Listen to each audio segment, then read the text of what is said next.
Okay, Lexington, it's time to talk. I'm Stephanie Theakston, Program Coordinator for Lexington's Domestic and Sexual Violence Prevention Coalition. And I'm Diane Fleet, Assistant Director of Greenhouse 17 and Chair of the Prevention Coalition. Welcome to It's Time to Talk. We'll be talking to many community members to help us gain understanding and model conversations and actions to help us move forward so that you can say, it's time and I am ready to help.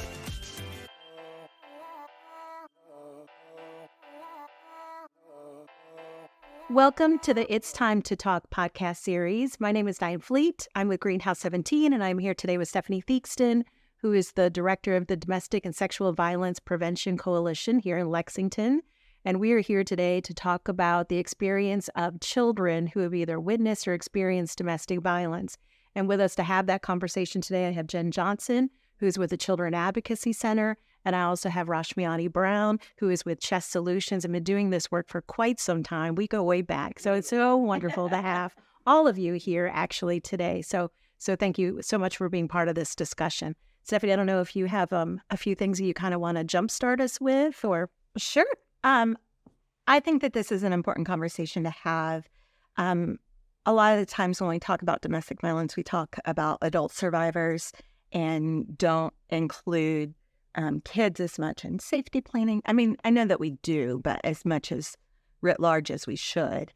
And we know that the overlap between domestic violence and child abuse is so great. So I just think we need to focus on the little ones for a few minutes and talk about their experiences. Jen, do you have any kind of quick answers? I know that that's a huge topic. So I don't know if you just have a little bit, and we'll kind of go to Rashmi, because I know even when we were preparing for this, we were like, we could definitely go down a wormhole in all of these conversations. And we have a few kind of questions when we're looking at primary aggressors and who is sort of the protective parent. But just in a quick space, what is sort of the prevalence rate of when domestic violence is maybe happening in the home and the impact and the experience of children?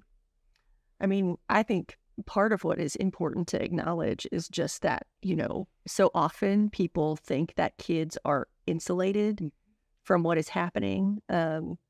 Parents, especially the parent who's being abused, will do everything they can to try to keep the kids from, really having a sense of what's going on. But what we know is that the vast majority of the time, kids are aware of what's happening. And so I think just an acknowledgement that, despite a person's absolute best efforts to protect their kids from the realities of the violence that's occurring, kids are perceptive and they most often know what's going on. And as a result of that, it impacts them. Right, sure. And when we're talking about majority, we're talking about majority, 98% Yes. of kids. So I know so many survivors talk about how their kid wasn't in the room or they were too little to remember or something like that, but they know and it affects them. I second everything Jen said, and I think as I'm thinking about this, it's a difficult enough topic to talk about as an adult or as a professional that what we've been doing for a long time, as a survivor, as a batterer, but particularly the children. And the reason I'm saying this is because Jen hit the nail on the head. Their parent, their non-offending parent, has worked so hard to protect them and to insulate them. And as you said, there's that high percentage of children that actually know what's going on. But think about if you were a child in a situation like this. You've had no conversations about it. You've had nobody saying to you, yeah, this really is going on. And what you heard happen last night actually happened. And no, mom did not fall on the front stoop and get a black eye.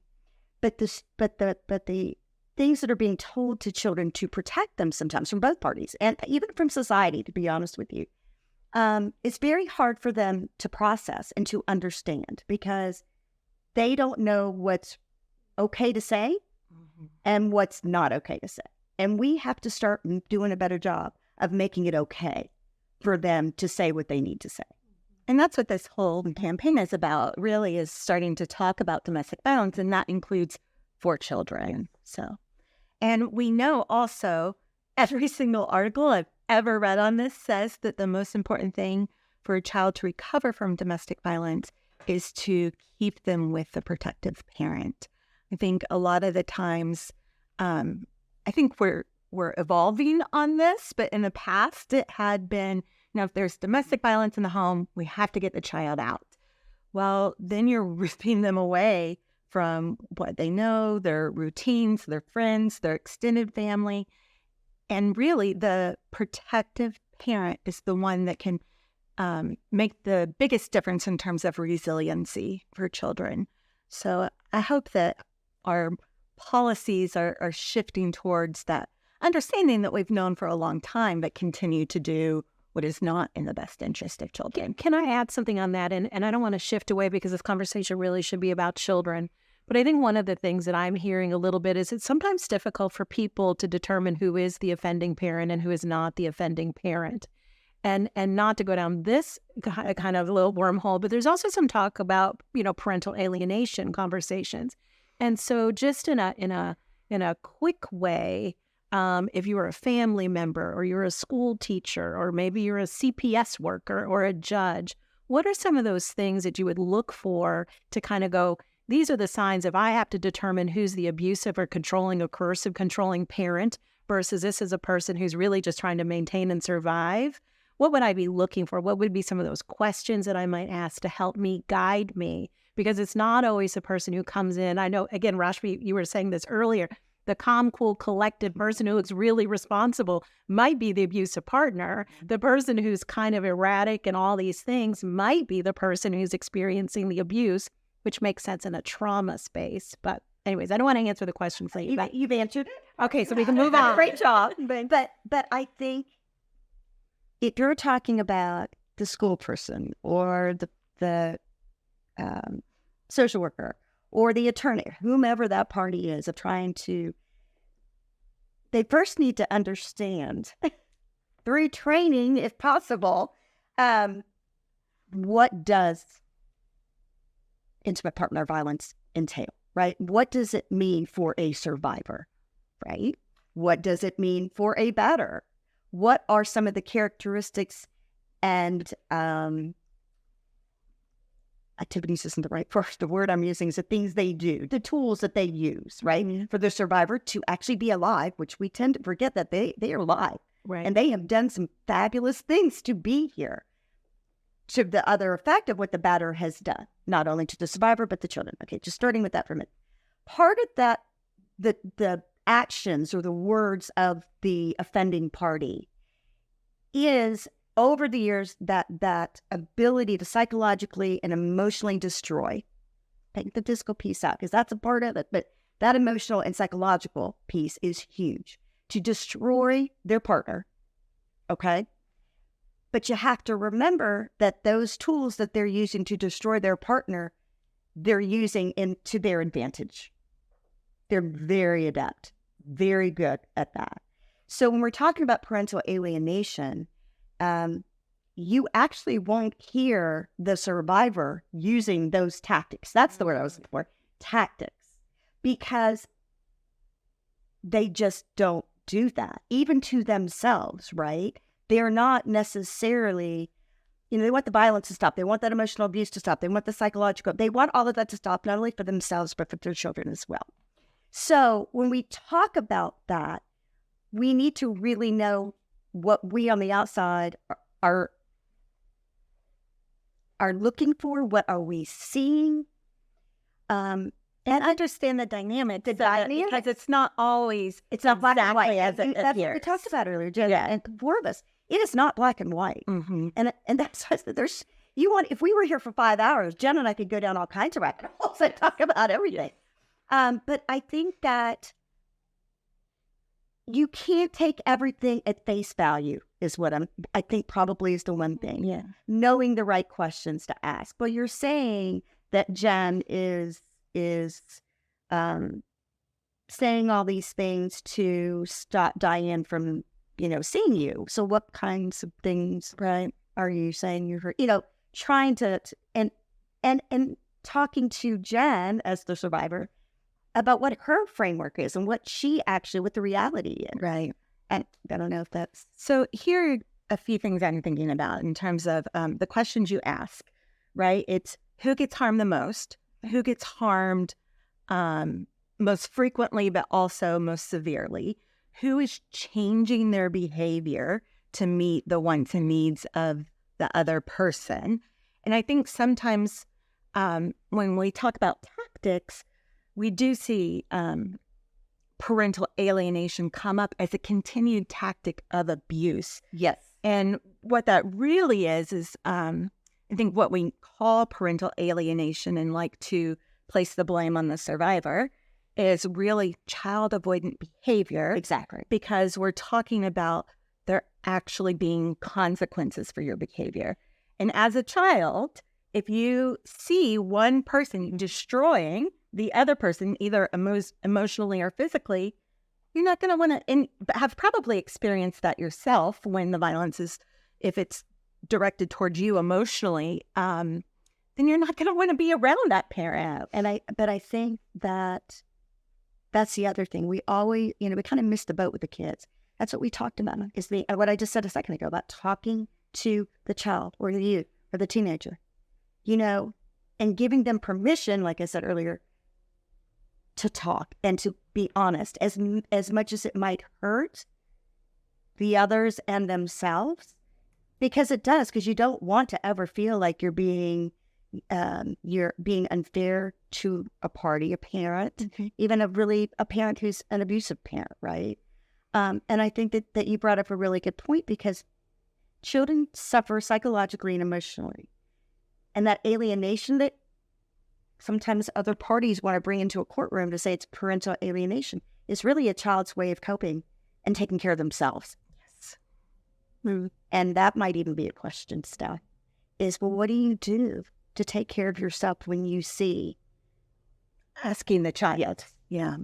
And Jen, one of the things that you highlighted in our earlier conversation too, Rashmi, was like, making space for the fact that kids are going to feel ambivalent. totally. They're much the same. We've talked about this for years, that survivors, like, why do they stay? Why don't they leave? And it's like, it is complex, right? Like, and some piece of that is emotional attachment, and so, and when you take that even a little further and recognize that if the child has ambivalence about their abusive parent, it makes so much sense, because they have relied on that person. They often have had positive interactions, and that person is a part of them. That's right.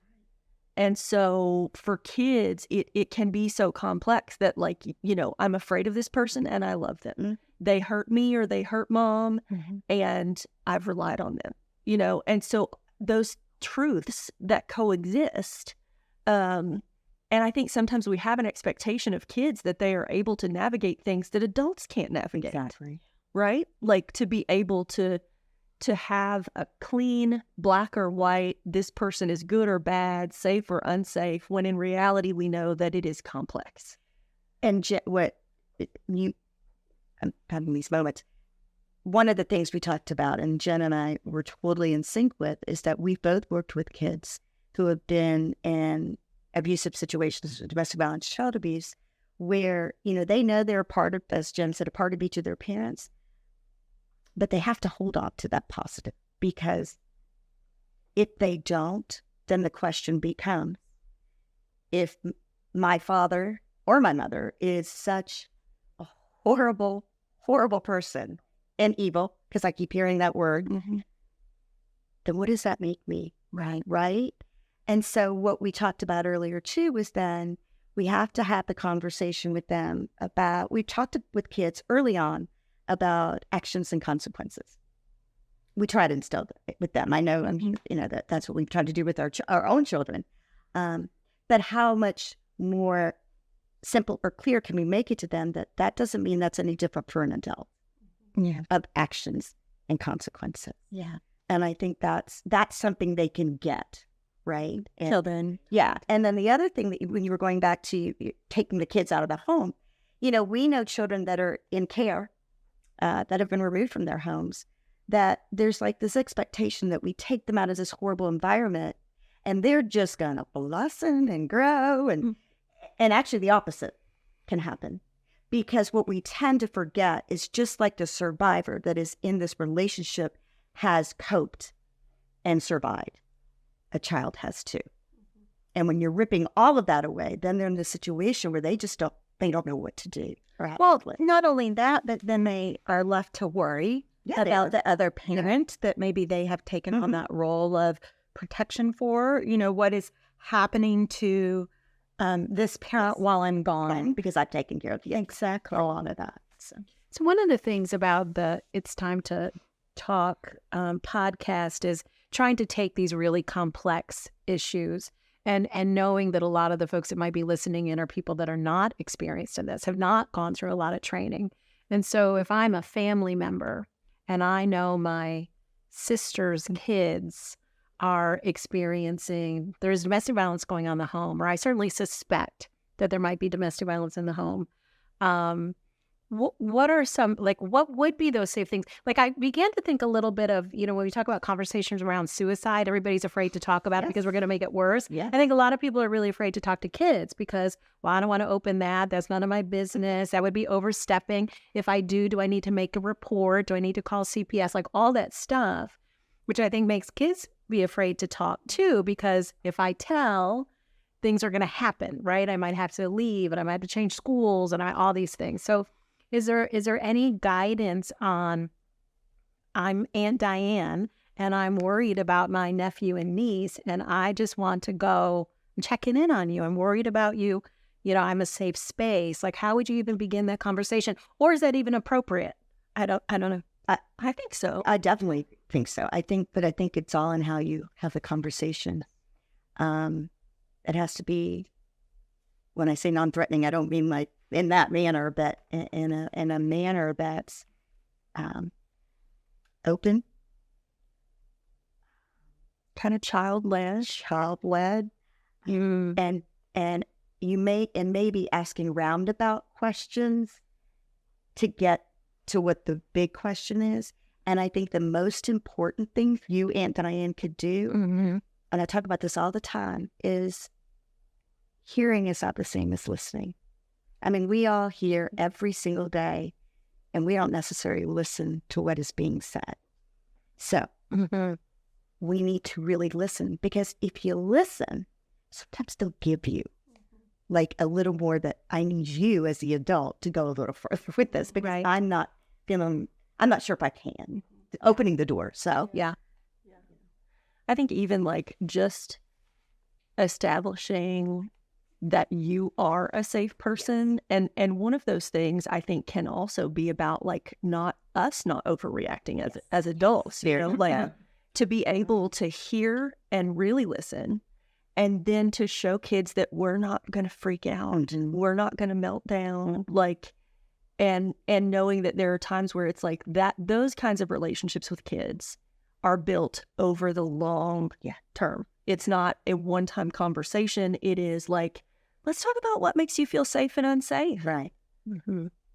And starting to dip your toes into those conversations and just giving them space to tell you how do they feel and what's it like at home, and to know that you are a safe person, that if you ever feel unsafe, you can come and talk to me about it. I think non-judgment is huge, as you were saying, but I also think Not judgment towards the child or toward the parents. both, to be honest, because their antennas are up about this, super, whatever. But the other thing is too, is making it real for them that even you have felt safe or unsafe. It's not just you're having this conversation with them, but everybody goes through this. I remember when it may not be to that degree, but then it kind of, what's the word, break, when I say normalizes, or it does, we always talk with law enforcement, don't interview the child when you're standing up and they're sitting down, that kind of thing. Although it isn't normal. But I know, but it isn't normal. Yeah. But the topic of safety Safety, would absolutely. be something that could be normalized. What is safety, right? And I think, Jen, your point of not having that big reaction is so important. And I just want to reiterate that, because what happens if you have that big reaction? They're not going to come to you again. Talk about this with you. Or if you get mad at the parent that's being abusive right in front of that child, then because they love that parent, like we talked about, they're going to also feel protective of that parent. Yeah. So that's just such an important point. Let's talk a little bit about modeling what that might look like if I were an adult initiating those conversations. Yeah, absolutely. So I'm thinking of the example, you were talking earlier about what if I'm the auntie, the neighbor, just a regular person interacting with a kiddo. And so if let's imagine you're the kid I'm sitting down with, and part of what, there's often going to be something that has prompted me to inquire, right? And so maybe I've noticed that, you're you seem like you're a little bit more sad lately than you have been. And I just think it's important that you have a chance to talk about feeling sad, and if that's something that you have been feeling. And I know everybody does sometimes. So is there anything in particular that you can think of that's been making you feel sad lately? Well, a little bit, but thanks for noticing. I thought I'd been sort of keeping it to myself. Yeah. A lot of times it feels like we are. So is there anything that you think would be helpful to talk about? Sometimes it's helpful just to say it out loud to somebody else. So is there anything that you've kind of wanted to tell somebody and you haven't had a chance to? Well, sometimes home can be a little stressful. It just seems to be a lot of fighting in my house. That would be stressful. Well, are there any other grown-ups that you've talked to about that so far? Or is this kind of the first time you're talking? This is the first time. Okay. Well, let's make some time to sit down and we'll talk about it a little bit. Do you want to go? Maybe we'll go sit in the backyard for a little bit and we'll just chat. That'd be good. I'd really like no one else to know that we're talking, though. I just felt really uncomfortable. I get that. A lot of the time, that's the thing that, keeps people from saying it out loud to anybody. So I can't promise you that nobody else will find out, but I can tell you that if there is anything that I need to tell somebody else, I'll let you know. And you can only tell me as much as you want to, or as much as you feel comfortable with, okay? So we'll just start there and see what we can come up with, okay? Thank you. You're so kind. That was so nice. If I was a kid, I would tell you everything. Very childlike. Yeah, awesome. Jen, what you were saying about how children should never, ever be put in a position of caring emotionally for their parent or physically protecting their parent, it just brings home to me the idea. I know that we talk about parental rights and who gets visitation and who gets custody, but we have to remember domestic violence is a parenting choice. That person is making the choice to put their child in these situations of feeling like they need to choose between parents or defend actions or hold the family secret, or it is a choice that the batterer is making that harms their child. Yeah, absolutely not. And that was an agreement, right? I know, right? There's no question there. I know. No, but I think it's really I think that's a really important piece to say, and I think it's one of the things too. Again, not to shift because of the conversation is right now with kids, but we sometimes don't make good determination around that when we're talking about custody and those types of things. We tend to think domestic violence happened here, it happened between the parent, but this didn't affect the kids at all. Like even systems and societally, we don't do a good job with that. And so I am really glad you said that is an impact on how we are as parents. I've heard a lot of survivors say that, though. Not a good partner to me, but he's a really good dad. Well, we need to begin to change that narrative a little bit. You're not a good dad if you're beating up the mom. Like you're really not. You're not. And so, you get an F-. Right. Yeah, that's not good. And I understand the desire for survivors to say that because, as we said, it's complex. There is good in that person. We can't just be looking for the monsters because then we'll never see the abuse. But so while the survivor deals with that, we as the system need to understand. An abusive parent is probably going to get visitation. Yes. So So you really can't be in a space to think monster, monster, monster, because otherwise, how are you going to sleep at night knowing that every Wednesday and every other weekend the kids are going, so we have to, honesty, making that statement has to be able to be okay with that child. I mean, it's so complicated, and there's so many thoughts that we can't even begin to imagine. That occur within that survivor and those children. And as a society, will we ever fully know? No, because we've not walked that mile or 50 miles or 100,000 miles in their shoes. So we are going to have to figure out a way to figure out how to understand, even though we don't understand. Does that make sense? Yes. Understand even though we really know. Yes. And the best way, I think, when you all were talking a little bit earlier of understanding is really in this conversation, let it be child-led. Like, you don't have to come in with all the answers. You don't have to come in with all the facts and information.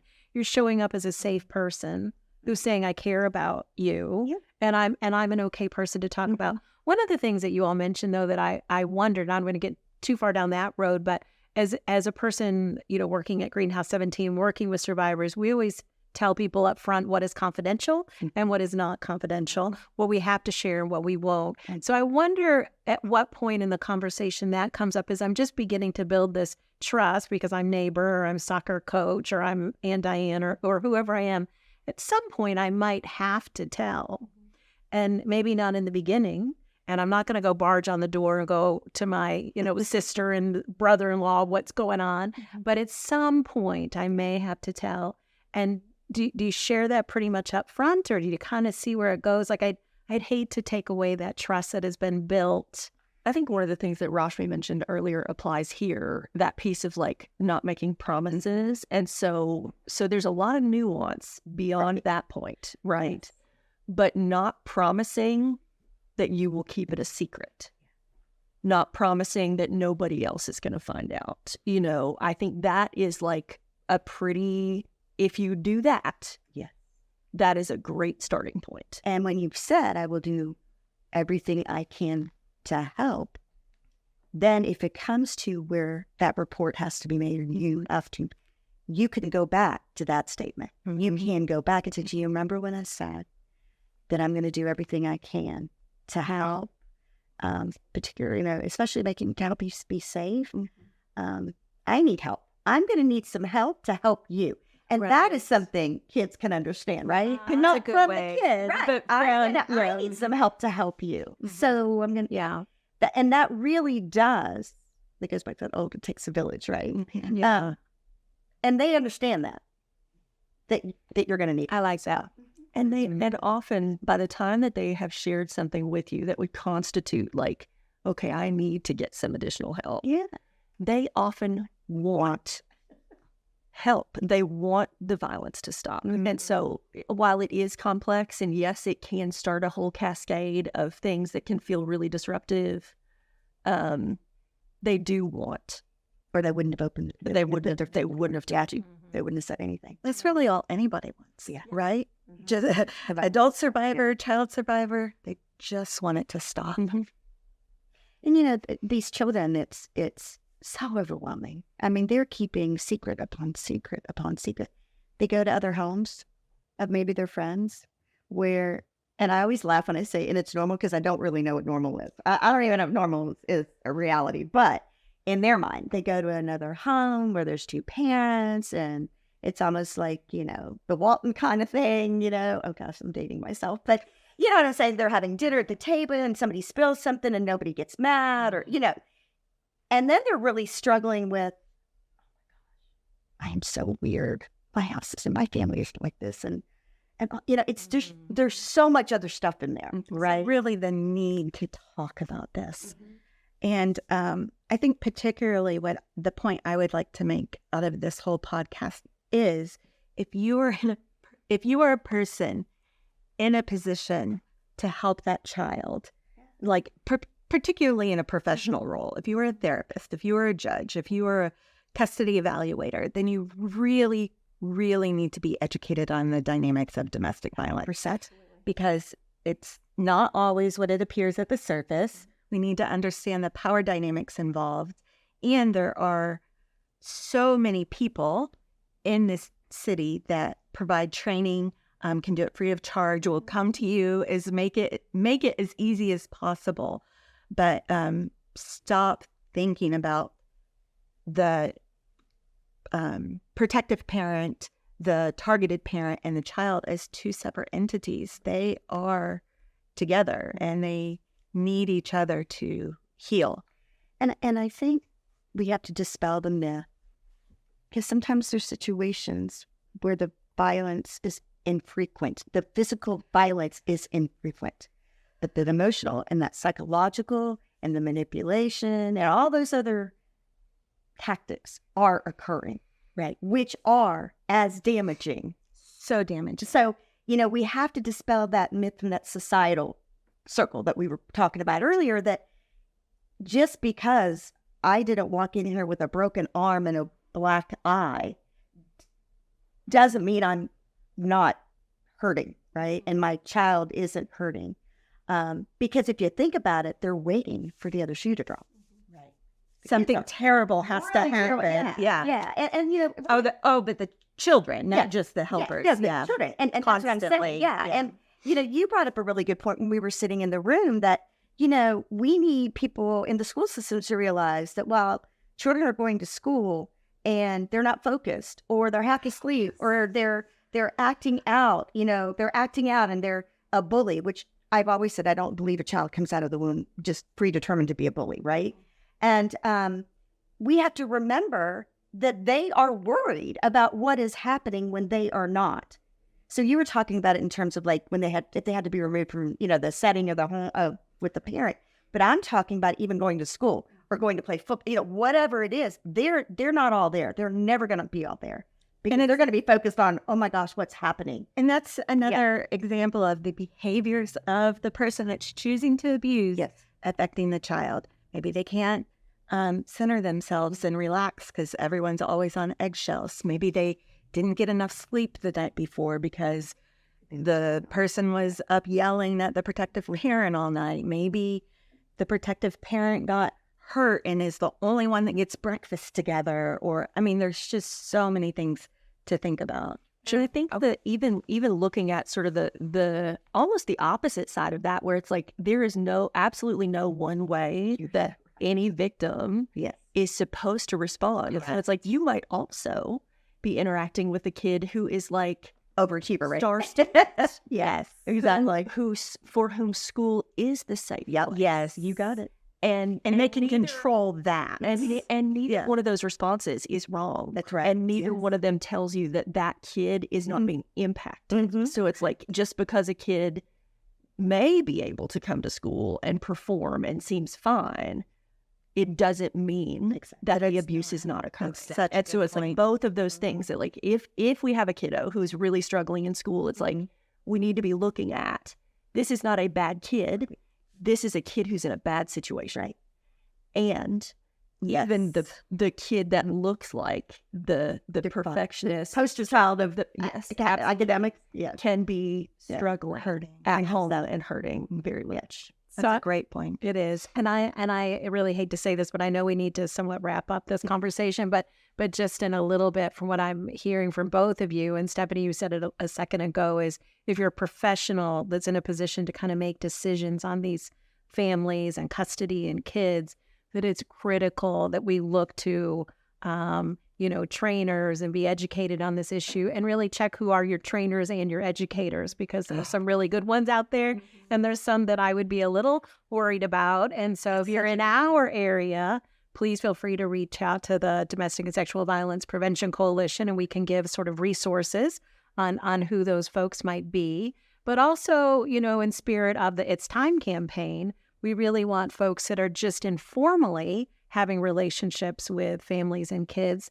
to be okay to have these conversations, but sort of check yourself, that this really should be children-led. Don't go in, just sort of blazing and I'm going to, kind of stampede in. I will date myself, John Wayne. We don't want to John Wayne in, right? We want to be able to kind of softly go. I want to tie it on to something you just said, though. The other thing, because Jen and I may speak percentages, I think the other thing I would like to say, I don't know if you would second it, but not all therapists are qualified to be working with children and or survivors in this particular topic. Okay? And I think it's important that if you are a professional and you have a case like this referred to you and you really feel like you're out of your element currently, because then you're going to go get training and you're going to do all these things, it's really vital to the child that you are serving, the survivor you are serving, to access resources for the child and the survivor that can actually work with them in the manner by which is ethically responsible. Yeah. And I'm so glad you really said important. that, because otherwise you can end up doing much more harm than good. Yeah. So Thank you. Yeah. Jen, is there a last point you want to make? I mean, I think just recognizing that it is, just hammering home that point that kids are a part of this entire experience, that experiencing domestic violence as kids, whether they're being directly abused or observing abuse. And we know that the risk is much higher that kids are being abused in a household where domestic violence takes place. 3 times more likely. Yeah. So given all of that, I think recognizing that, kids are impacted, and we have to continue to build systems that respond to the way that kids experience the harm. And yeah, I think it's time for that. And it's time for that. Size fits all either. And I think that's the other problem is, you were a child growing up. Well, I'm going to do what I do, but it's not one size fits all. We have to treat each person as an individual. And I think it's also that it's a piece that feels so hopeful. If we let ourselves just imagine what if we know that experiencing domestic violence is one of the biggest predictors of perpetrating domestic violence. If we are responding to kids early, if we are recognizing the impact, and then we are making sure that they're getting connected with resources that are actually well equipped to meet their needs, it is a preventative. It is for future violence, and or ending up in a relationship where there's violence. Because we do know this is generationally cyclical situations that can occur, and that's really important. So, yes. And you're right. It is the ultimate prevention. This is the only way that we can do this for the next generation. Yeah. Thank you both. Thank you for that closing. It's very absolutely. Thank you all so much for tuning in to It's Time to Talk Lexington. We hope to see you at our next podcast. Stay tuned. Thank you.